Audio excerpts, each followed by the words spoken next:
إن الحمد لله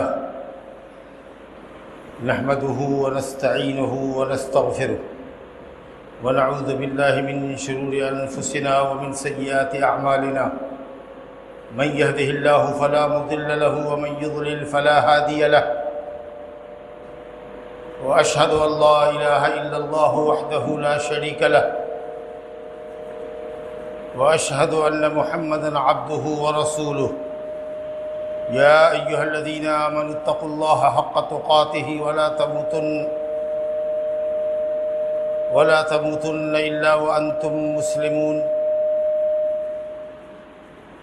يا أيها الناس اتقوا ربكم الذي خلقكم من نفس واحدة وخلق منها زوجها وبث منهما رجالا كثيرا ونساء واتقوا الله الذي تساءلون به والأرحام إن الله كان عليكم رقيبا يا أيها الذين آمنوا اتقوا الله وقولوا قولا سديدا يصلح لكم أعمالكم ويغفر لكم ذنوبكم ومن يطع الله ورسوله فقد فاز فوزا عظيما أما بعد فإن خير الحديث كتاب الله وخير الهدي هدي محمد صلى الله عليه وسلم وشر الأمور محدثاتها وكل محدثة بدعة وكل بدعة ضلالة وكل ضلالة في النار أعوذ بالله من الشيطان الرجيم ولقد أوحي إليك وإلى الذين من قبلك لئن أشركت ليحبطن عملك ولتكونن من الخاسرين میرے دینی بھائیوں، بزرگوں اور دوستوں، اللہ رب العالمین نے ہم سب کو اپنی عبادت و بندگی کے لیے پیدا فرمایا ہے، اور ہم پر جو کتابیں اتاری ہیں یا دنیا انسانیت پر اللہ نے اپنا فضل فرماتے ہوئے جتنے انبیاء و رسول علیہم السلام کو بھیجا ہے، ان سب کی غرض و غایت یہی رہی کہ وہ اللہ کے بندوں کو ایک اللہ وحدہ لا شریک لہ کی بندگی کی طرف بلائیں اور اللہ کے سوا کی بندگی سے منع کریں۔ یہ ایک بنیادی حقیقت ہے جس پر ایمان لائے بغیر ہم مومن نہیں ہو سکتے، مسلمان نہیں کہلا سکتے۔ اللہ نے فرمایا وَمَا خَلَقْتُ الْجِنَّ وَالْإِنسَ إِلَّا لِيَعْبُدُونَ، میں نے جنوں اور انس کو صرف اپنی بندگی کے لیے پیدا کیا ہے۔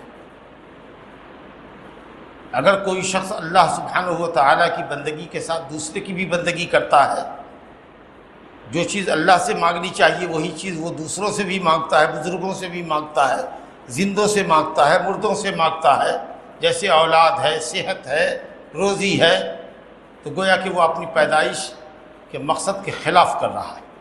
انبیاء علیہم السلام کے بھیجنے کی غرض و غایت اللہ نے بتائی، کئی جگہ پر آیا ہے ذکر۔ سورہ نحل میں آیت نمبر 36 میں اللہ تعالیٰ نے فرمایا وَلَقَدْ بَعَثْنَا فِي كُلِّ أُمَّةٍ رَسُولًا أَنِ اعْبُدُوا اللَّهَ وَاجْتَنِبُوا الطَّاغُوتَ، ہم نے ہر امت میں کوئی نہ کوئی رسول بھیجا۔ مقصد یہ تھا کہ لوگوں کو اللہ کی عبادت کی طرف بلائے اور اللہ کے سوا جس کسی کی پرستش دنیا میں کی جاتی ہے، عبادت کی جاتی ہے، اس کی عبادت سے دور رہنے کی تلقین کرے۔ تو ہماری پیدائش کا مقصد، آسمانی کتابوں کے اتارے جانے کا مقصد، انبیاء و رسول علیہ السلام کو بھیجے جانے کا مقصد اللہ تعالیٰ کی توحید۔ توحید بولے تو توحید کا معنی ہے اللہ کو اس کی بندگی میں اکیلا جاننا، اور اسی حقیقت کا اظہار ہم لوگ اپنے کلمے میں کرتے ہیں، لا الہ الا اللہ کہتے ہیں، اور جس کلمے کو پڑھ کے ہم مسلمان ہوتے ہیں اس کے معنی کو سوچیے کیا کہتے ہیں، لا الہ الا اللہ، اللہ کے سوا کوئی عبادت کے لائق ہے ہی نہیں۔ پہلے تمام معبودوں کا انکار کرتے ہیں، الہ مانے معبود، لا الہ کوئی معبود نہیں، یعنی کوئی معبود حق نہیں ہے، سب باطل ہے، الا اللہ ایک ہی معبود حق ہے جس کی پرستش حق ہے، اور وہ ہے اللہ۔ اسی کو کہتے توحید، اللہ کو اس کی عبادت میں ایک اکیلا جاننا، اور اس کی ضد ہے شرک۔ اللہ کے لیے بھی رکوع سجدہ کر رہے ہیں، اور اولیاء کی قبروں پر گئے تو وہاں بھی رکوع سجدہ کر لیا۔ اللہ سے بھی اولاد مانگ رہے ہیں، بزرگوں کو بھی کہہ دیا کہ اولاد اللہ سے دلا دیجئے، سفارش کر دیجئے، یا اللہ سے کہہ کر کے دے دیجئے، دلا دیجئے، جو بھی کہتے ہوں۔ اب تو کہتے ہیں کہ ڈائریکٹ دے دیجئے، میری جھولی بھر دیجئے، میری بگڑی بنا دیجئے۔ نظر و نیاز بھی چڑھاتے ہیں، اگر ایسا ہو گیا تو ہم قبر کے اوپر قبہ بنا دیں گے، گنبد بنا دیں گے، قبر کو پختہ کر دیں گے، لوگوں کے لیے مزار لگا دیا کریں گے، سال میں ایک عرس لگایا کریں گے، اس کا خرچ ہم لے لیں گے۔ یہ نذر و نیاز جو عبادت ہے، جو صرف اللہ کے لیے جائز ہے اگر کرنا ہو تو، لیکن اس کو آپ غیر اللہ کے لیے کر رہے ہیں۔ تو اللہ کے ساتھ ساتھ دوسرے کو پکارنا ایسے کاموں کے لیے جس پر اللہ کے سوا کوئی قادر نہیں، اور عبادات یعنی ہر وہ قول و فعل جس سے اللہ راضی اور خوش ہوتا ہے، وہ کام اللہ کے لیے نہ کر کے دوسرے کے لیے کرنا، یہ شرک ہے، اور یہ بہت بری چیز ہے۔ قرآن مجید نے کہا ان اللہ لا یغفر ان یشرک بہ ویغفر ما دون ذلک لمن یشاء۔ شرک کی مذمت بیان کرنے کے لیے اللہ کی قسم یہ آیت کافی ہے کہ اللہ کہتا ہے کہ اللہ شرک کو کبھی نہ بخشے گا، شرک کے علاوہ جس گناہ کو جس بندے سے چاہے بخش دے۔ شرک کے علاوہ دنیا کا سارا گناہ قابل مغفرت ہے، لیکن جو گناہ بخشش کے لائق نہیں ہے وہ ہے شرک۔ اگر آدمی بغیر توبہ کے شرک کرتا ہوا مر جائے، قبر پوجتا ہوا مر جائے، تعزیہ بناتا ہوا، اس پر لائی بتاشا چڑھاتا ہوا مر جائے، تو قسم اللہ پاک کی وہ اور ابو جہل دونوں جہنم میں ساتھ ہوں گے۔ چاہے وہ زندگی بھر لا الہ الا اللہ محمد رسول اللہ کی رٹ لگاتا رہے، چاہے وہ زندگی بھر نماز پڑھتا رہے، حج کرتا رہے، زکوٰۃ دیتا رہے، اس کا کوئی عمل مقبول نہیں ہوگا، کیونکہ وہ مشرک ہے۔ اللہ تعالیٰ فرماتا ہے وَلَقَدْ أُوحِيَ إِلَيْكَ وَإِلَى الَّذِينَ مِنْ قَبْلِكَ لَئِنْ أَشْرَكْتَ لَيَحْبَطَنَّ عَمَلُكَ وَلَتَكُونَنَّ مِنَ الْخَاسِرِينَ۔ سورہ زمر کی آیت ہے۔ اے نبی، ہم نے آپ کی طرف اور آپ سے قبل کے تمام رسولوں کی طرف یہ پیغام اتار دیا ہے، یہ حکم نازل کر دیا ہے کہ اگر آپ نے بھی شرک کیا، لَئِنْ أَشْرَكْتَ لَيَحْبَطَنَّ عَمَلُكَ، تو ضرور بھی ضرور آپ کے اعمال برباد کر دیے جائیں گے، وَلَتَكُونَنَّ مِنَ الْخَاسِرِينَ، اور ضرور بھی ضرور آپ گھاٹا اٹھانے والوں میں سے یعنی جہنمیوں میں سے ہوں گے۔ حالانکہ کب اللہ کے رسول شرک کرتے، کب انبیاء کرام شرک کر سکتے تھے، لیکن بفرض محال امپاسبل چیز کو بھی اگر تھوڑے دیر کے لیے تسلیم کر لو تو نبی کے بھی عملوں کو اللہ ضائع کر دے۔ یہ چیتاونی ہم کو کتنا ڈراتی ہے کہ اللہ تعالیٰ کے نزدیک شرک قابل معافی جرم نہیں ہے۔ ہم جو بھی بندگی کریں، نماز ہو، روزہ ہو، حج ہو، زکوٰۃ ہو، یہ سب تو بڑی بڑی بندگی ہے۔ دل کا بھروسہ، دل کی امید، خوف، توکل، یہ سب اللہ کے ساتھ ہو۔ ذبح کرنا اللہ کے لیے ہو، نذر و نیاز اللہ کے لیے، دعا جو عبادت کا مغز ہے وہ کس سے مانگے آپ؟ اللہ سے۔ کون ہے جو آپ کی پریشانی کو اللہ کے علاوہ دور کر دے؟ ہے کوئی دنیا میں جو اس کی طاقت رکھتا ہو؟ لیکن دیکھ لیجئے دھڑلے سے کس قدر شرک ہو رہا ہے۔ شیطان نے امت کے لیے کس طریقے سے شرک کو مزین کر دیا۔ شیطان نے قسم کھائی تھی رب العالمین کے سامنے کہ ہم تیرے بندوں کو گمراہ کر کے چھوڑیں گے، بہت تھوڑے لوگ رہ جائیں گے جو توحید پر رہ جائیں گے، تیرے فرمان پر رہ جائیں گے، باقی ان کی اکثریت کو ہم گمراہ کر دیں گے۔ اور آپ غور کیجئے تو اکثریت کیسے گمراہ ہو گئی، کس طریقے سے لات عزا اور منات کی جگہ پر کتنے شاہ، داتا شاہ، گنج شاہ، طوطا شاہ، گدھے شاہ، کتنے شاہ ملیں گے جن کی قبروں پر لوگ بچھے ہوئے ہیں، پٹے ہوئے ہیں، دعائیں کر رہے ہیں، نذر و نیاز چڑھا رہے ہیں۔ کتنے آپ کو شرک کے مظاہر ملیں گے، شرک کے اڈے ملیں گے۔ مسجدوں میں حاضری نصیب نہیں ہوتی ہے، لیکن سج دھج کر کے میلہ ٹیلہ لگاتے ہیں قبروں پر۔ بعض قبروں کے تعلق سے تو یہ عقیدہ رکھتے ہیں کہ اگر 2 سے 3 مرتبہ اس کی زیارت کر لیا تو حج بیت اللہ ہو گیا۔ غور کیجیے کس قدر یہ امت گمراہی میں پڑ گئی۔ نبی صلی اللہ علیہ وسلم نے تو امت کو شرک سے بچانے کے لیے کہا تھا کہ خبردار خبردار میری تعریف کے اندر بھی غلو مت کرنا۔ حد سے زیادہ تعریف کرو گے کسی کی تو ہو سکتا ہے کہ اس کی شخصیت سے اتنے مرعوب ہو جاؤ کہ اس کے سامنے سجدہ کر دے لگو۔ حد سے زیادہ کسی کی تعریف کا بھی جائز نہیں۔ آپ نے فرمایا کہ میری تعریف میں بھی حد کو پار مت کرو، جیسے کہ عیسائیوں نے عیسیٰ بن مریم کی تعریف میں غلو کیا۔ ارے میں اللہ کا بندہ اور رسول ہوں، مجھے اللہ کا بندہ رسول کہو نا، عبداللہ و رسول اللہ۔ اس سے بڑا اعزاز کیا ہوگا کہ نبی صلی اللہ علیہ وسلم نے اللہ کی وہ غلامی کی، وہ عبادت کی، اور دین کی خاطر وہ صبر کیا، اور پیغام اللہ کا بلا کم و کاست، بغیر کسی کمی اور بیشی کے اللہ کے بندوں تک پہنچایا، جو آپ سے پہلے کسی نے نہیں کیا۔ یہ کتنا بڑا اعزاز ہے۔ آپ کہہ رہے ہیں کہ مجھے اللہ کا بندہ اور رسول کہو، اور تم ان کو داتا اور مشکل کشا کہہ رہے ہو۔ تو غلو سے شرک پیدا ہوتا ہے۔ نبی صلی اللہ علیہ وسلم نے فرمایا خبردار قبر کی طرف رخ کر کے نماز نہ پڑھو، کیونکہ رفتے رفتہ شیطان اسی قبر کو سجدہ کروا دے گا۔ جہاں پر قبر ہو وہاں پر نماز نہ پڑھو۔ شیطان یہ پٹی پڑھاتا ہے کہ قبر والے کے پاس، بزرگ کی قبر کے پاس جو اللہ سے دعا کرو گے نا تو دعا قبول ہوگی، اور یہ سب پٹی پڑھاتے پڑھاتے اسی بزرگ سے کہتا اب انہیں سے مانگو نا، یہ تو بہت پہنچے ہوئے لوگ ہیں، ان سے مانگو نا۔ تو اس طریقے سے وہ بڑا حسین جال بچھاتا ہے۔ پہلے تو محبت صالحین کے جذبات کو جگاتا ہے، اور پھر آپ کو سینٹیمنٹل کرنے کے بعد، جذباتی بنانے کے بعد اسی کا پجاری بنا کے رکھ دیتا ہے۔ یہ ہے شیطان کی حسین چال۔ تو نبی نے کہا صلی اللہ علیہ وسلم کہ قبر کی طرف رخ کر کے نماز پڑھنا پڑھو، قبر کے دائیں بائیں نماز نہ پڑھو۔ اس لیے اہل علم نے کہا کہ اس مسجد میں نماز جائز نہیں ہے جس مسجد کے احاطے میں قبر ہو۔ سجدہ اور عبادت اور قبر دونوں اکٹھے نہیں ہو سکتی۔ ہاں مسجد کا احاطہ کم کر دو۔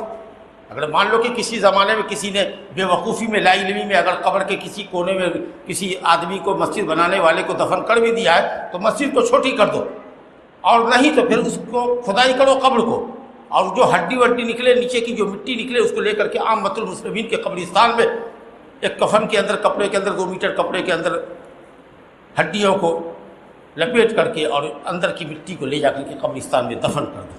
لیکن اس مسجد میں نماز نہیں جس مسجد کے اندر، جس کے احاطے کے اندر قبر۔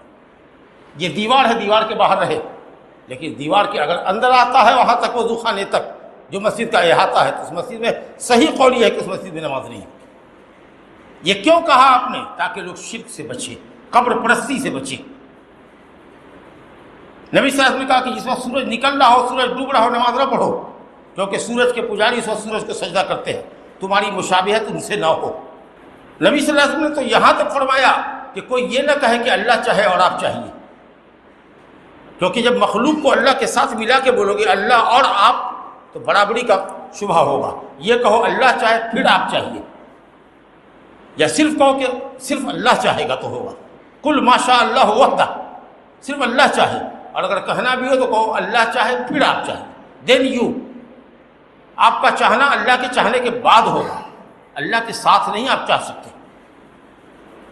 دیکھیے گا لوگوں کو دھڑلے سے کہتے ہیں میرے لیے اوپر اللہ ہے نیچے آپ ہیں، لا حول ولا قوت۔ اللہ چاہے گا اور آپ چاہیے گا تو کام نہیں ہوگا۔ آفیسر کو آپ کہہ رہے ہیں یہ کہیے اللہ چاہے گا پھر آپ چاہیے گا، یعنی آپ کا چاہنا بغیر اللہ کے چاہے ہوئے نہیں ہو سکتا۔ جب اللہ کسی کا کام چاہتا ہے بنانا تو اس کے لیے اسباب وہی مہیا کرتا ہے، لوگوں کے دلوں میں وہی ہمدردی آپ کی ڈالے گا۔ تو آپ نے اس طرح کے الفاظ سے بھی بچنے کے لیے لوگوں کو تلقین کی تاکہ لوگ شرک اکبر اور اصغر میں مبتلا نہ ہوں۔ لیکن اتنی تنبیہ کرنے کے باوجود بھی، اور دیکھیے آپ جہاں انتقال فرمایا آپ نے وہیں دفن کیے گئے۔ اما عائشہ کہتی ہے کہ اگر اس بات کا خطرہ نہ ہوتا کہ آپ کی قبر کے ساتھ بھی وہی سلوک کیا جائے گا جو دنیا قبر والوں کے ساتھ سلوک کرتی ہے اور قبر پرستی میں کے عذاب میں مبتلا نہیں ہو جائے گی، اگر یہ ڈر نہیں ہوتا تو نبی صلی اللہ علیہ وسلم کی قبر بھی حجرے سے باہر بنائی جاتی، اور آج اس کو سنبھالنا کتنا مشکل ہوتا۔ آپ ایرے غیرے نتھو خیرے کی قبروں پر لوگ کیسے بیٹھے ہوئے ہیں، نہ جانے اس میں کوئی صالحین میں سے کوئی دفن ہے یا جانوروں میں سے کوئی دفن ہے، نام رکھ دیا اس کو کسی آدمی کے نام پر، کشمیری بابا تو فلانا بابا، طوطا شاہ تو گدھا شاہ۔ اب آپ سمجھ لیجئے گدھا شاہ مطلب کہ گدھا کو دفن کر دیا ہوگا۔ اب تعویل کریں گے کہ نہیں حضرت گدھے پر بیٹھا کرتے تھے اس لیے گدھا شاہ کہا گیا۔ سبحان اللہ۔ تو کوئی موٹر سائیکل پر چڑھے تو اس کو موٹر سائیکل شاہ کہتے ہو، ارے وہاں پر اصل میں ہوگا حقیقت میں یہ ہے کہ گدھا شاہ۔ ہاں ایک تو ٹاور پڑے وہ قبر جو ہے بیچ راستے پر، ہمارے ایک بڑے پرانے عالم تھے، 30 سال ہو گیا ان کو مرے ہوئے، اب مرے تھے 75 سال کے ہو کر کے، تو گویا کہ 120 سال 125 سال کے قریب کی مدت ہو رہی۔ انہوں نے کہا کہ ہمارے زمانے میں جب ہم لوگ دربھنگے میں پڑھتے تھے کوئی قبر نہیں تھی، راتوں رات قبر بن گئی، صبح ہو کر کے اس کو پکا کر دیا گیا۔ معلوم ہوا کہ کسی دھوبیا کا گدھا بھاگتا اٹھتا تھا، وہ مر گیا، لے جا کر کے اس کو دفن کر دیا اور اس کو مزار کی شکل دے دی۔ وہ دعویٰ کر کے کہتے تھے کہ میں اگر قسم کھا کے کہوں تو میری قسم نہ ٹوٹے گی، اگر آج بھی اس کی مٹی کو لیبارٹری میں لے جا کر کے سرچ کیا جائے اور تحقیق کیا جائے تو اس مٹی کے اندر گھوڑے کی ہڈیوں کی آمیزش ملے گی، کوئی اس میں انسان دفن نہیں۔ اس طرح نہ جانے کتنی جعلی قبریں ہیں، اور شیطان انسان کی عقلوں سے کس طرح کھلواڑ کرتا ہے اور کہاں کہاں کا بھکاری بناتا ہے اس کو، جبکہ یہ کلمہ پڑھ کے کہتا ہے لا الہ الا اللہ ہم مسلمان ہیں، ہم اللہ کے سامنے کسی اور کو سجدہ نہیں کر سکتے، ہم اللہ کے علاوہ کسی اور کے لیے کوئی عبادت کر ہی نہیں سکتے۔ اللہ نے ہم کو صرف اپنی عبادت کے لیے پیدا کیا۔ ہم نبی کے بندے نہیں ہیں، ہم نبی کے بندے نہیں ہیں، ہم ولی کے بندے نہیں ہیں، ہم اس اللہ کے بندے ہیں جس کی عبادت خود نبی بھی کیا کرتے تھے، ولی بھی کیا کرتے تھے۔ لیکن قدیم اور جدید ہر زمانے میں یہ جو شرک کرنے والے لوگ ہیں، قبر پرست لوگ ہیں، انہوں نے اپنے شرک کو جائز ٹھہرانے کے لیے کچھ باتیں بنائی ہیں جن کو آپ دلیل تو نہیں کہہ سکتے، شبہ کہہ سکتے ہیں، کنفیوز کرتے ہیں، کنفیوز، اور کہتے ہیں کہ دلیل ہے۔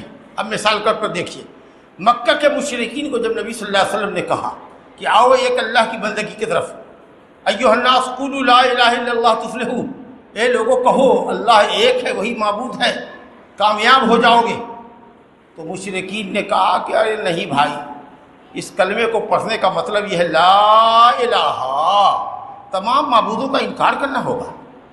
جاہلوں نے بھی سمجھا اور بھی جانتے تھے، کہا کہ صاحب لا الہ، کوئی معبود نہیں ہے سوائے اللہ کے، اس کلمے کو پڑھنے کا مطلب ہوگا کہ ہم کو اپنے تمام بزرگوں سے رشتہ ناتا توڑنا پڑے گا، صرف ایک اللہ کی بندگی بجا لانی پڑے گی،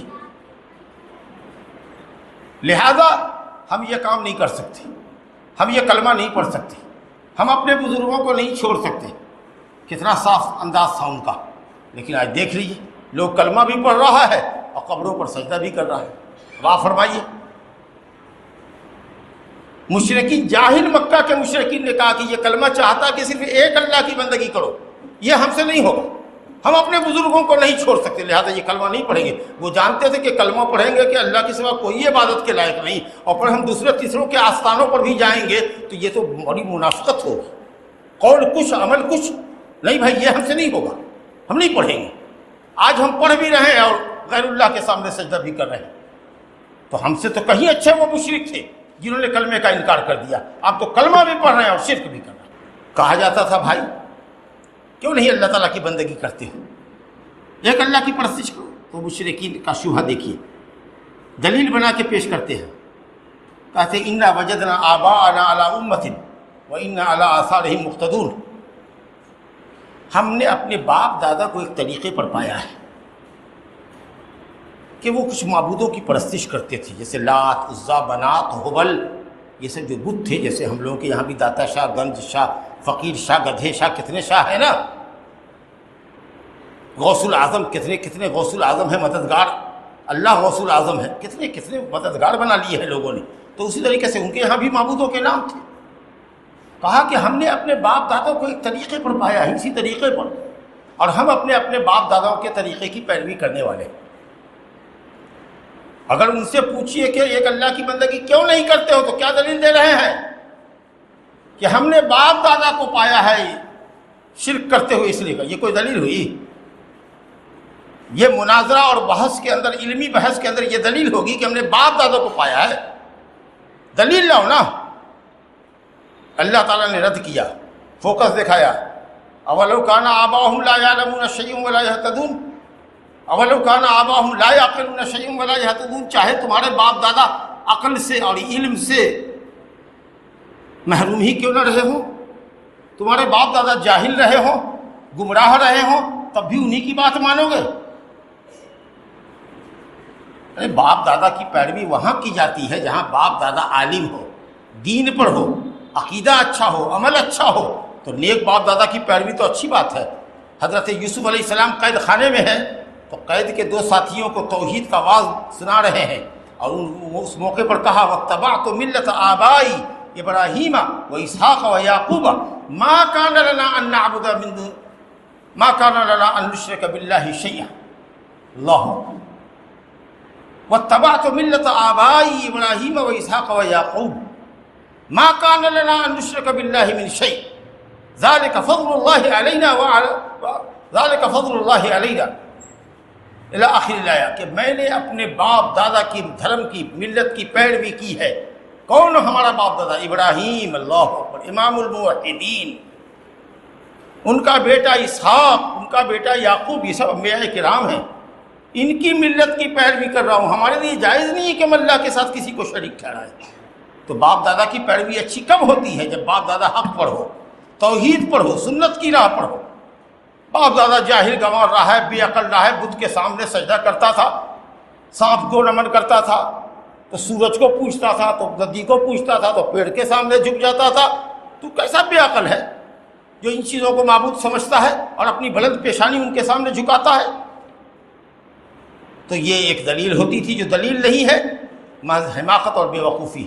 اور کیجیے کیا کہہ رہے ہیں کہ ہم نے باپ دادا کو ایک طریقے پڑھوایا، معلوم ہوا کہ دلیل کچھ نہیں ہے، باپ دادا کی اندھی تقلید کر رہا ہوں. اور ان کے شبہات میں سے ایک شبہ یہ تھا، یہ بھی بڑے مزے کی بات ہے، ذرا غور کیجیے گا، عقل کا پردہ کھلے گا. کہتے تھے سیقول الذین اشرکوا لو شاء اللہ ما اشرکنا ولا آباؤنا ولا حرمنا من شیء. اگر اللہ چاہتا تو ہم اور ہمارے باپ دادا شرک نہیں کرتے اور کسی چیز کو حرام بھی نہیں کرتے. گویا ہمارے تقدیر میں لکھا ہوا ہے یہ، اللہ چاہتا تو ہم شرک نہیں کرتے. اس لیے ہم شرک کرتے کہ اللہ چاہتا ہے. اللہ کہتا ہے کہ ان سے پہلے کے لوگوں نے بھی اسی طرح کی باتیں کی. سیقول الذین اشرکوا لو شاء اللہ ما اشرکنا ولا آباؤنا ولا حرمنا من شیء کذالک کذب الذین من قبلہم فذاقوا بأسنا. ایسے ہی ان کے پہلے لوگوں نے، پروجوں نے بھی یہی کہا، جھٹلایا اللہ کی توحید کو، تو انہوں نے اللہ کے عذاب کا مزہ چکھ لیا. سوال یہ کہ اگر اللہ چاہتا کہ تم شرک کرو تو تمہارے باپ دادا کو کیوں ہلاک کرتا؟ دنیا کی قومیں شرک کرنے کی وجہ سے کیوں ہلاک ہوتی؟ تم اگر یہ دعویٰ کرتے ہو کہ اللہ چاہتا ہے کہ شرک کرو تو تم دلیل لاؤ. قل هل عندکم من علم فتخرجوه لنا. تمہارے پاس کوئی دلیل ہے کہ اللہ نے یہ حکم اتارا ہے کہ تم باپ دادا کی پیروی کرو اور اللہ کے علاوہ کو پوجو؟ اس کی کوئی دلیل ہے تو نکالو، چیلنج ہے تم کو. قل هل عندکم من علم فتخرجوه لنا ان يتبعون الا الظن وانهم الا يخرصون. صرف تم وہم اور گمان کے پیچھے پڑے ہوئے. ایسا کوئی اللہ نے علم نہیں فرمایا. اگر ایسے ہی مطلب رہتا کہ لوگ شرک کرے، بت پوجے، گناہ کرے، تو اللہ فرشتے آسمان سے کتابیں کیوں اتارتا؟ حضرات انبیاء اور رسول کو کیوں بھیجتا؟ تم کو توحید کی طرف کیوں بلاتا؟ تم کو شرک سے منع کیوں کرتا؟ پاپ اور ملامت سے کیوں منع کرتا؟ اگر اللہ ہی یہ سب چاہتا تو ایسا کیوں کرتا؟ تو کتنے لوگ اگر گناہ کریں کہیں کہ اللہ نے میرے مقدر میں لکھا تھا کہ ہم چوری زنا کاری کریں تب نہ کیا، اللہ چاہتا تو ہم نہیں کرتے. جیسے کہ کوئی کسی کو گولی بندوق سے مار دے اور کہے کہ اگر بندوق نہیں بنتا، گولی نہیں کارخانے میں بنتی تو ہم تھوڑی چلاتے. جرم ہمارا نہیں ہے، جرم اس کا ہے جو ریوالور بناتا ہے، جو گولی بناتا ہے، اس کو پکڑو. ارے کس کی تقدیر میں بھیا کیا لکھا ہے کیا جانے گیا. کل کے 12 بجے تک ہم کو پتہ نہیں تھا کہ ہم یہاں آئیں گے. میرے مزاج میں تھا کہ ہم اپنے علاقے میں ہی خطبہ دے دیں گے، کہاں دور جائیں گے بس سوارا. لیکن رب العالمین نے ہماری پیدائش سے 50,000 سال قبل آسمان زمین کے پیدا کرنے سے پہلے، جو ہمیشہ سے ہمیشہ تک کا علم رکھتا ہے، وہ جان رہا تھا کہ یہ آخر میں تردد کا شکار ہونے کے باوجود بھی آخری طور پر یہ جائے گا دستوارہ ہی جمعہ پڑھانے. اب جب ہم یہاں آ گئے یا ہماری گفتگو ہو گئی کہ ہم کو یہاں آنا ہے، تب تک بھی ہم کو گارنٹی نہیں ہے. ہو سکتا ہے ہم بیمار پڑ جاتے، ہو سکتا ہے کہ ہماری بس چھوٹ جاتی، ہو سکتا ہے کہ ہماری گاڑی خراب ہو جاتی. اب جب ہم خطبہ دے رہے ہیں تب ہم نے سمجھا کہ اللہ نے ہماری تقدیر میں یہاں آج کا خطبہ لکھا تھا. اس سے پہلے تو ہم نہیں جانتے تھے. آپ تقدیر کو الزام دیتے ہیں، گناہ کیجئے، تقدیر کیجئے، کسی کو مرڈر کر دیجئے، کہیے کہ اللہ نے ہتھیار پیدا کیا تو مار دیا ہم نے. کیا کوئی عدالت دنیا کی آپ کو بخشے گی؟ آپ نیکی کا کام کیجئے نا، کہیے کہ یہی اللہ نے ہماری تقدیر میں لکھا تھا. تقدیر میں کس کے کیا لکھا ہے یہ تو کوئی نہیں جانتا. جب ہم کوئی کام کر لیتے ہیں تب پتہ چلتا ہے کہ آج یہ کام ہونا تھا ہمارے ذریعے، جس کو آج ہونے کے بعد ہم جان رہے ہیں اللہ رب العالمین روزے ازل میں جان رہا تھا. تو بہت سارے لوگ گناہ کرتے ہیں اور الزام دیتے ہیں، سمجھا کہ نہیں؟ ارے ہم نے کیا کیا، ہم تو مجبور ہیں، سب تو اللہ کرتا ہے. یہ گمراہ فرقے کا عقیدہ ہے. اور کیا کہتے ہیں؟ کہتے ہیں کہ بھائی لا الہ الا اللہ کہنے والا جنت میں جائے گا. حدیث میں نہیں آیا ہے من قال لا الہ الا اللہ دخل الجنہ، جنت میں داخل ہو جائے گا جو لا الہ پڑھتا. ہم لا الہ الا اللہ نہیں پڑھتے ہیں اور اس کے آگے بڑھ کر کے کہے گا ہم گائے کا گوشت نہیں کھاتے ہیں، ہم خطرہ نہیں کراتے ہیں، ہمارا نام عبداللہ عبد الرحمن نہیں ہے تو ہم جنت میں نہیں جائیں گے. ارے بھیا لا الہ الا اللہ کہہ دو گے جنت میں چلے جاؤ گے، چاہے شرک کا کام کرو گے، چاہے قبر پوجو گے، چاہے بت پوجو گے، تب بھی تو اگر کہتے کہ ہاں تب بھی، تو تم میں اور بت پوجنے والے میں کیا فرق رہا؟ اگر وہ بھی زبان سے کہہ دے لا الہ الا اللہ، بت کے سامنے سجدہ ریز رہے، تو اس کو بھی کہہ دو کہ مسلمان ہے، تاکہ وہ تو کہہ رہا ہے زبان سے۔ معلوم ہوا کہ زبان سے صرف کہنا نہیں ہے، لا الہ الا اللہ کا جو معنی ہے کہ اللہ کے سوا کوئی عبادت کے لائق نہیں ہے، اس کو دل میں بیٹھانا پڑے گا، دل سے تصدیق اور یقین کرنا پڑے گا کہ کائنات میں اللہ کے سوا کوئی بندگی کے لائق نہیں، اور اس کا زبان سے اقرار کرنا پڑے گا لا الہ الا اللہ، اور عمل کے ذریعے بھی ثابت کرنا پڑے گا کہ تمہاری نماز، روزہ، قربانی، حج، زکوٰۃ، منت، سماجت، دعا، ذبح، سب جو بندگی ہے جس کے کرنے کا اللہ نے حکم دیا ہے، وہ سب اللہ کے لیے ہو رہا ہے کہ نہیں ہو رہا ہے۔ تو جب تک دل کا یقین نہ ہو، زبان کا اقرار نہ ہو اور عمل کا ثبوت نہ ہو، اس وقت تک آپ موحد نہیں ہیں، مومن نہیں ہیں۔ زبان سے کہہ بھی دیا لا الہ تو کیا حاصل، دل و نگاہ مسلمان نہیں تو کچھ بھی نہیں۔ کلمہ زبان سے پڑھ دینے کا کام تو اگر مسلمان ہوتا تو بڑا آسان ہوتا، تو کاہے کے لیے آپ نماز پڑھنے کے لیے آتے، کاہے آپ روزہ رکھتے، کاہے حج زکوٰۃ کرتے، کاہے حرام سے بچتے اور حلال کی تلاش کرتے؟ یا اللہ، غلط معنی بتاتے ہو حدیث کا۔ حدیث میں ہے فَإِنَّ اللَّهَ حَرَّمَ عَلَى النَّارِ مَنْ قَالَ لَا إِلَهَ إِلَّا اللَّهُ يَبْتَغِي بِذَلِكَ وَجْهَ اللَّهِ، اللہ نے جہنم پر اس شخص کو حرام کیا ہے جو لا الہ الا اللہ کہے۔ میں جھٹ سے دلیل پکڑ لیا کہ دیکھو تو لا الہ کرنے والا جہنم میں جائے گا ہی نہیں، لیکن آگے جملہ کیا ہے؟ یبتغی بذلک وجہ اللہ، ایسا کہنا کہے کہ اللہ کی رضا اور خوشنودی حاصل ہو۔ کیا اللہ تعالیٰ صرف زبان کے کہنے سے راضی ہو جائے گا؟ چاہے تم شرک کرو، بدعت کرو، گناہ کرو، پاپ کرو، زناکاری، عیاری، مکاری کرتے رہو، اللہ جہنم کو تم پر حرام کر دے گا۔ یہ جو شرط لگی ہوئی ہے کہ ایسا کہنا جس سے اللہ راضی اور خوش ہو، اور ظاہر ہے کہ اللہ گناہوں سے راضی نہیں ہوتا، شرک سے راضی نہیں ہوتا، یہ تو پہاڑ سے زیادہ وزنی شرط ہے۔ یبتغی بذلک وجہ اللہ، صرف زبان سے کہنا نہیں، ایسا کہنا کہو کہ اللہ تم سے راضی ہو جائے، اور اللہ تمہارے شرک اور گناہ سے راضی نہیں ہوگا۔ ایک اور حدیث ہے من قال لا الہ الا اللہ وکفر بما یعبد من دون اللہ حرم مالہ ودمہ وحسابہ علی اللہ، جو کہے کہ اللہ کے سوا کوئی عبادت کے لائق نہیں، ایک شرط ہوئی، اور جو کہے کہ اللہ کے علاوہ سب کی عبادت باطل ہے، تب وہ مسلمان ہے۔ دو شرط ہے، صرف کلمہ نہیں پڑھا، کلمہ کے علاوہ یہ بھی کہو کہ اللہ کے سوا کوئی کائنات میں بندگی کے لائق ہے ہی نہیں۔ جب تک کہ اللہ کے علاوہ کا انکار نہیں کرو گے، اس وقت تک تمہارا اقرار اللہ کے لیے صحیح نہیں ہوگا۔ تو یہ کہنا کہ ہم نے زبان سے کلمہ پڑھ دیا، حضرت حسن بصری بڑے بزرگ تابعی گزرے ہیں، کسی نے ان سے کہا اے حضرت، اللہ تعالیٰ تو ہر اس شخص کو جنت میں داخل کرے گا جو کہتا ہے لا الہ الا اللہ، حدیث ہے لا الہ الا اللہ دخل الجنہ۔ تو کہا ہاں بیٹا ٹھیک کہتے ہو، لیکن لا الہ الا اللہ کے لیے کچھ شروط ہیں، کچھ احکام ہیں، کچھ فرائض ہیں بیٹا، جب تک کہ ان تمام شرطوں کو نہیں ادا کرو گے اس وقت تک کیسے جنت میں داخل ہوگے۔ اور وہب ابن منبہ ایک تابعی ہے، ان سے کہا کسی نے کہ کیا لا الہ الا اللہ جنت کی چابی نہیں ہے؟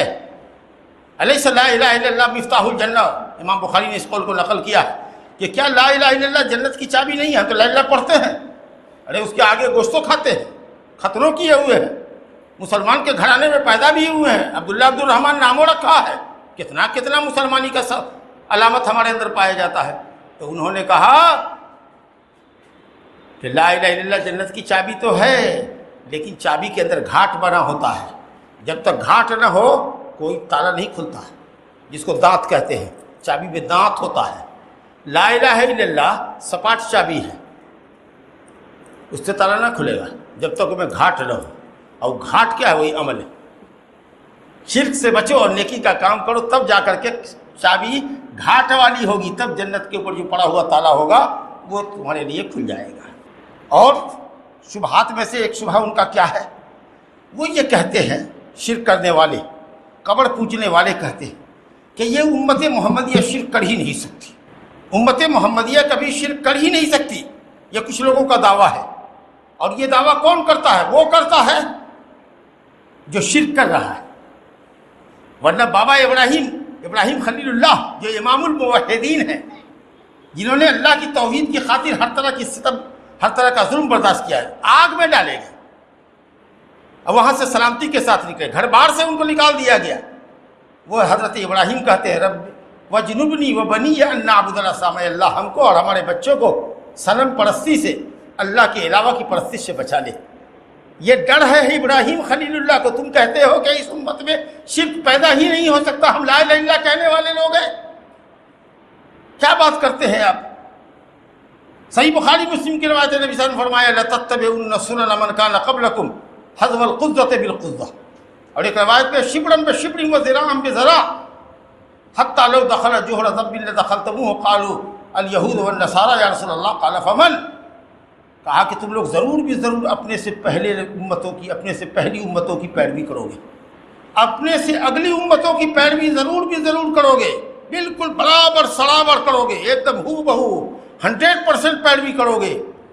کہا یا رسول اللہ, یہاں تک کہ اگر وہ گوہ کے سوراخ میں داخل ہوئے ہوں, بڑا تنگ سوراخ ہوتا ہے, گندا سوراخ ہوتا ہے گوہ کا, تو اگر وہ اس میں داخل ہوئے ہوں گے تو تم بھی اس میں داخل ہوگے, یعنی اس امت میں بھی ایسے لوگ ہوں گے.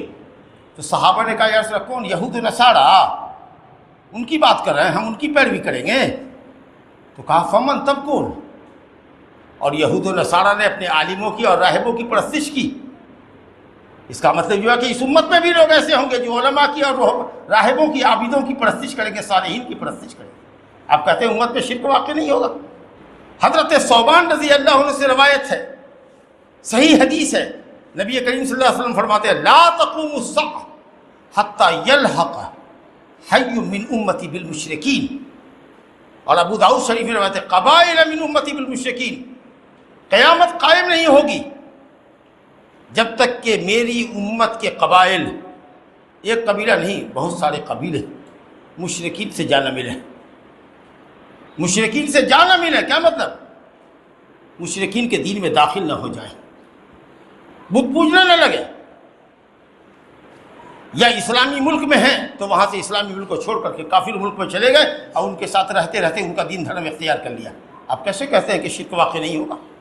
وہ حتیٰ ولا تقوم الساعة حتیٰ تعبد, غور کیجیے گا, اللہ فیام من امتی الاوثان, اور کہیں قیامت قائم نہیں ہوگی جب تک کہ میری امتوں کی جماعتیں, ایک تو جماعتیں فیام ہے, فیع کی جمع ہے, میری امتوں کی جماعتیں بت پوجنے نہ لگیں, اس وقت تک قیامت قائم نہیں ہوگی.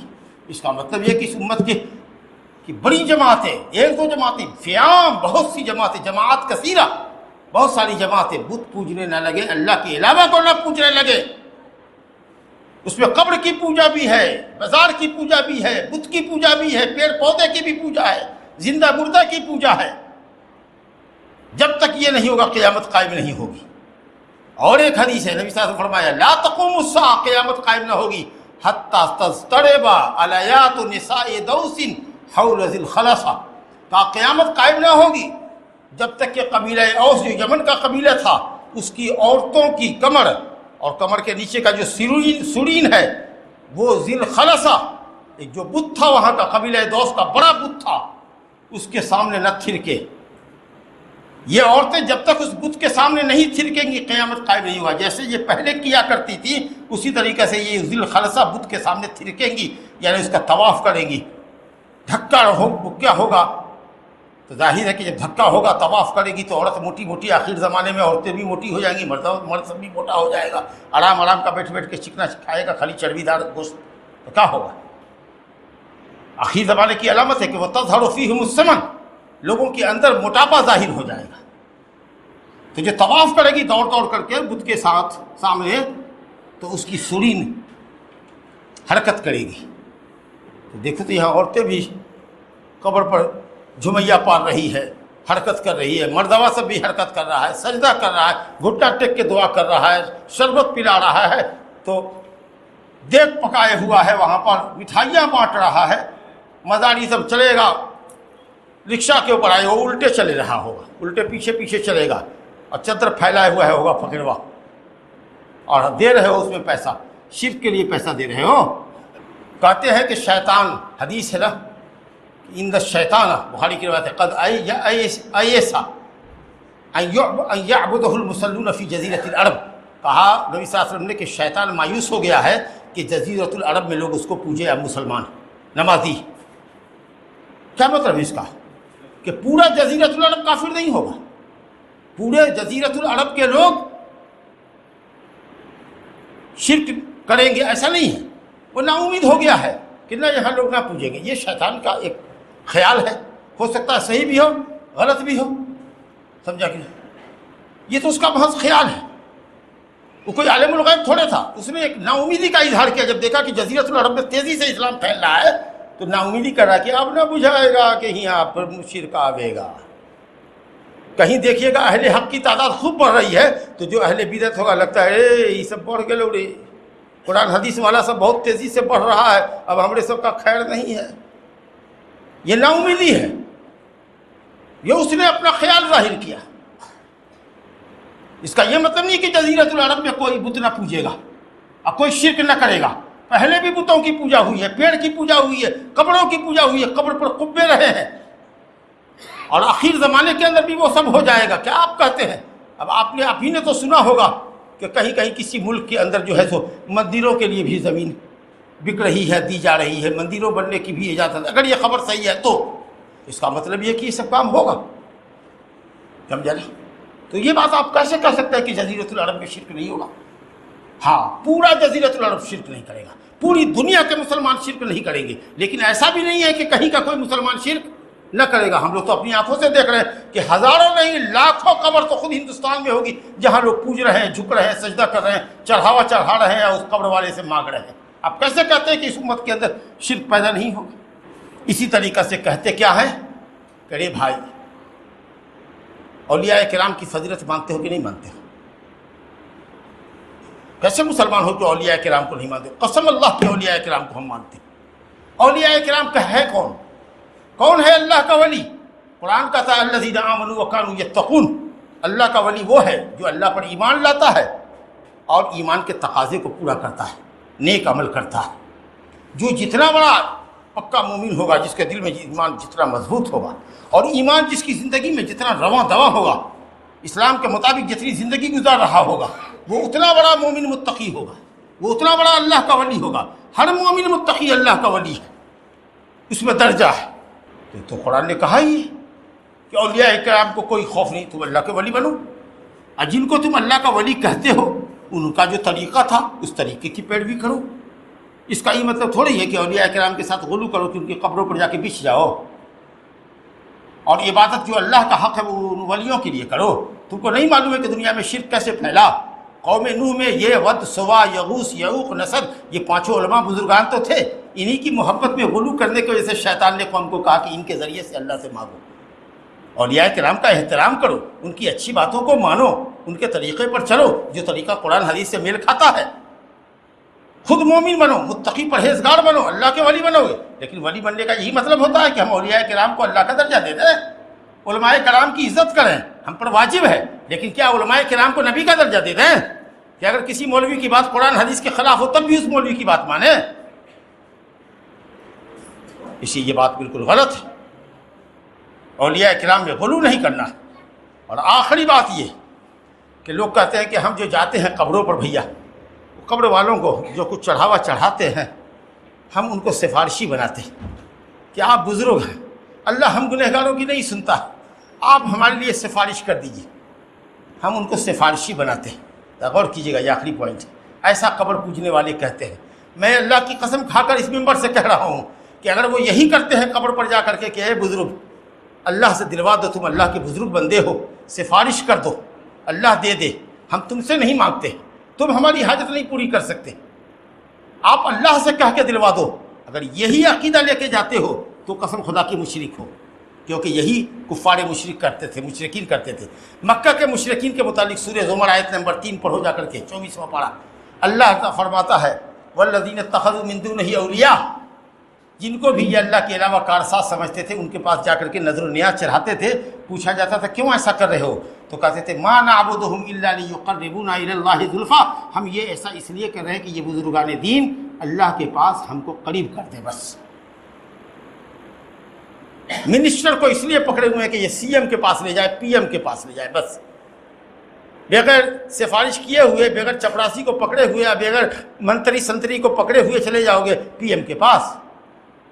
تو اسی طریقے سے اللہ کے پاس پہنچنے کے لیے یہی سمجھنا پی ایم سی ایم ہے، تو گویا کہ اللہ تعالیٰ کو پی ایم سی ایم سے تشبیہ دے دی۔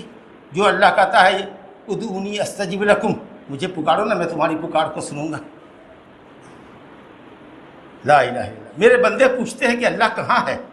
اللہ جہاں ہے وہاں ہے عرش کے اوپر، لیکن وہ تمہاری ہر بات کو سنتا ہے۔ قل انی قریب، کہیے کہ میں قریب ہوں اپنے بندے سے، ہر پکارنے والے کی پکار کو سنتا ہوں اور اس کو قبول بھی کرتا ہوں، بشرطے کہ وہ مجھ پر ایمان رکھے، یقین کے ساتھ اللہ سے مانگے اور جلدی نہ کرے، تو اللہ اس کی دعا کو سنتا ہے۔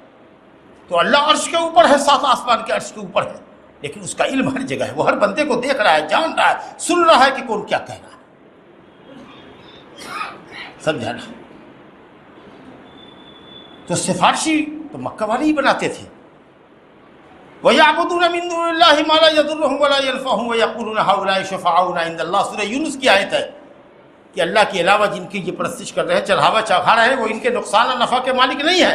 پھر ان سے پوچھو ایسا کیوں کرتے ہو، تو یہ کہیں گے کہ ہم ان کو سفارشی بناتے ہیں، ہم ان سے کہاں مانگتے ہیں، ہم کہتے ہیں یا اللہ کے بندے آپ ولی ہیں، نیک ہیں، آپ پیران پیر ہیں، آپ دستگیر ہیں، آپ فلاں ہیں، آپ چلا ہیں، اللہ سے کہہ کر کے دلوا دیجئے، یہی تو ہم کہتے ہیں۔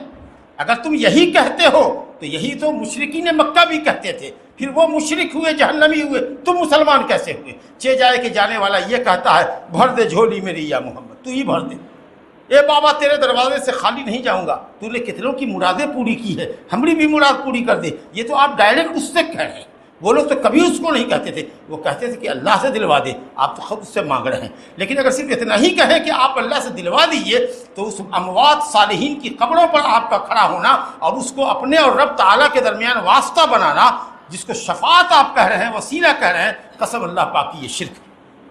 یہی وہ شرک ہے جس میں اہل مکہ مبتلا تھے۔ آپ اللہ کے سامنے اس کے ناموں کا وسیلہ، اللہ تو رزاق ہے، روزی دینا، اللہ تو غفار ہے، ہمارے گناہ بخش دے، اللہ تو وہاب ہے، بہت عطا بخشش کرنے والا ہے، ہم کو اولاد سے نواز دے، اللہ کے ناموں سے وسیلہ پکڑو۔ اپنی درگتی اللہ کے سامنے، اللہ میں بیمار ہوں، اللہ میں اپاہج ہو گیا ہوں، اللہ میرے لیے روزی کا دروازہ تنگ ہو گیا ہے، کہیں سے کوئی روزی نہیں آتی ہے، اپنی حالت کہو۔ حضرت ایوب نے کیسے کہا، رب انی مسنی الضر وانت ارحم الراحمین، اللہ میرے تکلیف بہت ہے، تو ارحم الراحمین ہے۔ تو اپنی بپتا اللہ سے کرو، رو گر گڑاؤ اس کے سامنے۔ کوئی نیک عمل کیا ہے کبھی زندگی میں تو اس کا واسطہ اللہ کو دو کہ اللہ فلانے موقع پر ہم نے فلانے ڈوبتے ہوئے شخص کو نکالا تھا، گڑھے میں گرتے ہوئے شخص کو ہٹایا تھا، تیری رضا اور محبت کے لیے، آج تو ہماری مدد کو آ جا، میری پریشانی کو دور کر دے، اللہ کو تم مدد کرنے والا پاؤ گے۔ اگر کوئی تمہارے درمیان کوئی نیک آدمی ہے، متقی پرہیزگار تم کو لگتا ہے، نمازی ہے اور حلال خور ہے، چیٹر نہیں ہے، 2 نمبر پیسہ کر نہیں کماتا ہے، آپ کا یہ حق سے ہمارے ساتھ میرے لیے دعا کیجیے گا، تو زندے سے دعا کرواؤ، نیک اعمال کا وسیلہ پکڑو، اللہ کو اس کے ناموں کا وسیلہ دو، اپنی پریشانیوں کا اللہ تعالیٰ سے ذکر کرو، یہ سب وسیلہ جائز ہے۔ لیکن مردوں کا وسیلہ لینا، صالحین کا وسیلہ لینا، یہ تو اسی قسم کا وسیلہ ہے جو مشرکین مکہ لیتے تھے۔ یہ اور اس طرح کے کتنے شبہات یہ لوگ پیش کرتے ہیں مشرکین، لیکن وہ سب تارے عنکبوت ہے، مکڑی کا جالا ہے، کوئی دم نہیں، خم نہیں۔ اس لیے میرے بھائیوں، مرتے دم تک توحید پہ قائم رہو اور اللہ سے دعا کرو کہ اللہ اپنی توحید پہ قائم رکھ اور شرک سے بچا، کیونکہ اگر شرک کرتے مر گئے بغیر توبہ کے تو دائمی جہنمی ہوگی، اور شرک کرتے ہوئے مر گئے تو کوئی عمل اللہ کے یہاں مقبول نہیں ہوگا۔ اقول قولی ھذا واستغفر اللہ لی ولکم ولسائر المسلمین من کل ذنب فاستغفروہ انہ هو الغفور الرحیم۔